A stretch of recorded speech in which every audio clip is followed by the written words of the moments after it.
বন্ধুরা, তোমরা সবাই কেমন আছো? আশা করছি ভালো আছো, কিন্তু আমি ভালো নেই। আজকে আমাকে ঘুম থেকে তাড়াতাড়ি উঠতে হয়েছে, সেই কারণে ঘুম থেকে উঠে আমার যা কাজ, আগে বিছনা টিছনা সব ঝেঁকে পরিষ্কার করে তারপরে ঘর দুয়ার ঝাড় দিয়ে তারপর জানলা টানলা সব খুলে দেওয়ার পরে আমি ঘরটা কোপাট দিয়ে ব্রাশ টেরাশ করে একটু ফিরিয়ে খুব খিদা পেয়ে গেল। তার জন্য আমার কালকের বাসি পান্তা ভাত ছিল, আর আমি বেগুনি ভেজেছিলাম, সেইগুলোকে পেঁয়াজ লঙ্কা দিয়ে চটকিয়ে খাচ্ছি।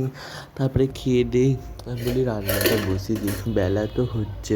তার জন্য আগে ভাতটা বসিয়ে দিয়ে ঘরে কিছু সবজি ছিল না, দেখতে ঝিঙা ছিল, তাই আজকে ভাবলাম ঝিঙার তরকারি করব। তাই ঝিঙাটাকে ভালো করে কেটে ধুয়ে নিলাম, ধুয়ে দিকে কড়া তার দিকে তেল দিয়ে তেল গরম করে পেঁয়াজ কাঁচা লঙ্কা এবং শুকনো লঙ্কা ভালো করে ভেজে নিলাম। ভেজে নেওয়ার পরে আমার কেটে রাখা ঝিঙা আলুটাকে দিয়েও ভালো করে ভেজে ঢাকা দিয়ে দিলাম নুন দিয়ে। হয়ে যাওয়ার পরে এদিকে আমি পোস্ত বেটে নিচ্ছি, প্রথমবার পোস্ত বাটছি। তারপরে দেখো পোস্ত বাটতে বাটতে এদিকে দেখো আমাদের এখানটা কেমন মেঘ ধরেছে, অন্ধকার হয়ে যেন এসছে। তারপরে আবার কী করলাম, যে একটু ঝিঙাটার মধ্যে একটু লঙ্কা গুঁড়ো দিয়ে তারপরে পোস্তটা দিয়ে ভালো করে টমেটো দিয়ে ভালো করে ঘেঁটে নিলাম।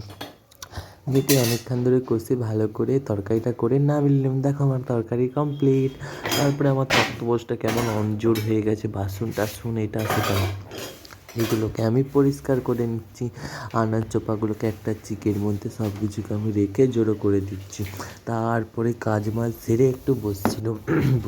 পরে আমার খিদা পেয়ে গেল, তারপরে আমি ভাত তরকারি বেড়ে নিয়ে এসেছি। তারপরে একটা ঠাম্মা আমাকে তরকারি দিয়ে গেল, তাদের মাছের ঝাল, কুমড়ো শাকের চচ্চড়ি, আর একটা কী তরকারি হয়েছিল হয়তো আমি নামটা মনে নেই, সেই কুমড়ো দিয়ে। তারপরে আমাদের পোস্তটা এত সুন্দর হয়েছে, তাদেরও তরকারিটাও ভালো হয়েছে। আজকের খাওয়াটা আমার জমে গেল, কত সুন্দর দিন। আর আমি অতটা ভালো রান্না করতে পারিনি, যেমন তেমন করে করেছি, কিন্তু খেতে কিন্তু দারুণ হয়েছে। তারপরে আমি এদিকে সব এঁঠো বাসনটাকে তুলে নিয়ে মানে পরিষ্কার করে নিলাম, করে এবার নিচে সবাই মিলে গল্প করছিলাম। সবাই মিলে বললো আজকে ফিস্টি করবে বাচ্চারা, তাই আমরা 11 জনের মতো বাচ্চারা ফিস্টি করছে। আজকে 11 জন হয়েছিল। আজকের ফিস্টিতে আমাদের ডিম আলুর ঝোল। চলো টাটা, ভিডিওটা ভালো লাগলে লাইক করে দিও।